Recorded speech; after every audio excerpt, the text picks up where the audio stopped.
Hi, welcome back to the channel and my review for Freddy vs Jason. So if any of you are familiar with my channel, I have recently been reviewing the entire Nightmare on Elm Street series, and I've just finished up part 7, and I decided to include the crossover movie Freddy vs Jason from 2003 because, you know, at the end of the day, it is Robert Englund coming back to play the very prominent role of Freddy Krueger, so it feels like an Elm Street film to me. So I decided to review it. So this one was directed by Ronnie Yu, of course, previously famous for doing Bride of Chucky. I guess that's probably the film he was most known for before doing this crossover. And this was actually an idea that was teased back in the early 90s. For any of you Friday the 13th fans out there who have seen Jason Goes to Hell, not a good movie at all, but the final scene is very cool where you see Freddy's glove come up through the sand and pull Jason's mask down. So it's an idea that had been teased for a long old time before this, and it finally came to fruition in the early 2000s. I do think for what it is, I think it's quite a fun movie. It's nothing particularly ambitious. I do really like the idea though, and the creativity they used in actually finding a way to bring both of these two horror villains into the world together. I do think it's a very fun and cool idea. I've always made this comparison of this movie with Jason X, which came out a couple of years earlier, and that to me was the Friday the 13th franchise trying to have its movie where it goes completely over the top and insane and wacky and just trying to have a fun time for how weird it can get. But with that movie, I've always felt like it failed because it's just so badly done that I can't even enjoy it on a so bad it's good level. Whereas I think Freddy vs Jason, it just really nicely skates that line where, you know, it's very over the top. You've got fun characters though, you've got decent enough actors, you've got a metal soundtrack, you've got a cool creative storyline in there as well, and it does just enough so that casual fans of these franchises would be able to enjoy this movie without picking a million different holes in it. And I love it for that because it's a fun movie, doesn't take itself seriously, but it's not a movie you can kind of ridicule for being so bad as well. So I think this is a much more successful movie from that perspective.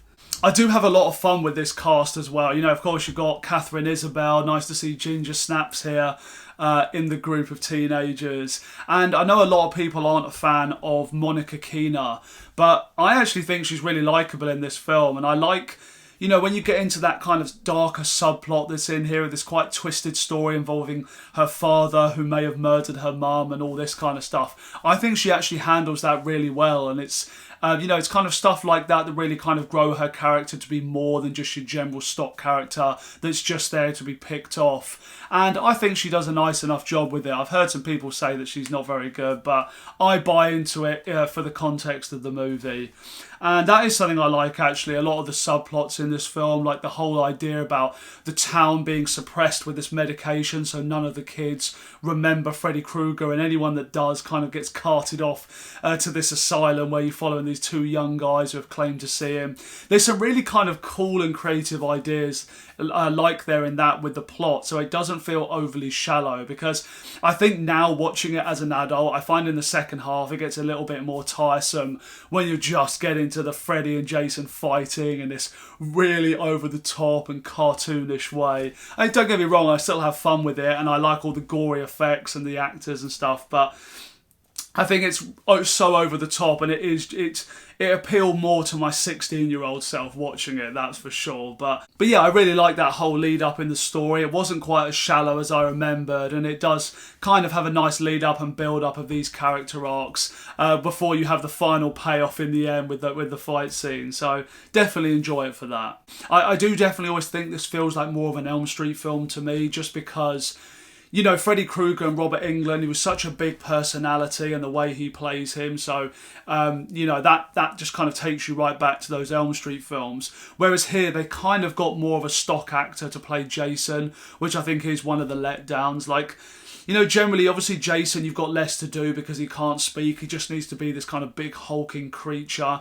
But there were a couple of early iterations of Jason in the Friday movies, like the part 3 and part 4, where they had these different actors that I thought brought something a little bit more subtle and interesting to the role and made Jason a little bit more unsettling, I think, whereas this one to me just feels a little bit bland and generic. So I can understand why some Friday the 13th fans might have been a little bit put off by this portrayal in the movie. But yeah, definitely a ridiculous, over-the-top movie, but this one is just a good time, you know. As I say, it's got a very loud soundtrack. I was definitely a bit of a metal fan in my teen years, so I kind of have a bit of nostalgia that runs through me, hearing all of these songs playing over Freddy and Jason fighting. And, you know, it's just a lot of carnage as well, very gory. I mean, in terms of mainstream horror, I think you could definitely notice a jump from... Yeah, you know, obviously there were extreme movies in the 80s and the 90s, but yeah, Elm Street was more your mainstream stuff, and I definitely think you can tell there's a change into the 2000s here where things were a lot more violent and in your face with the sexuality and stuff as well.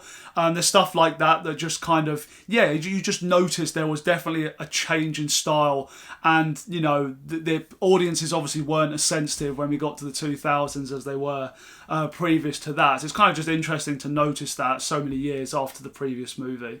But yeah, good time. Not anything more than that, I don't think, but definitely worth a watch if you like these kind of movies and wanted to finally see these two horror villains go against each other in the same universe. So I'm giving this one a 3 out of 5 rating, but let me know down in the comments, guys, what you think of Freddy vs. Jason.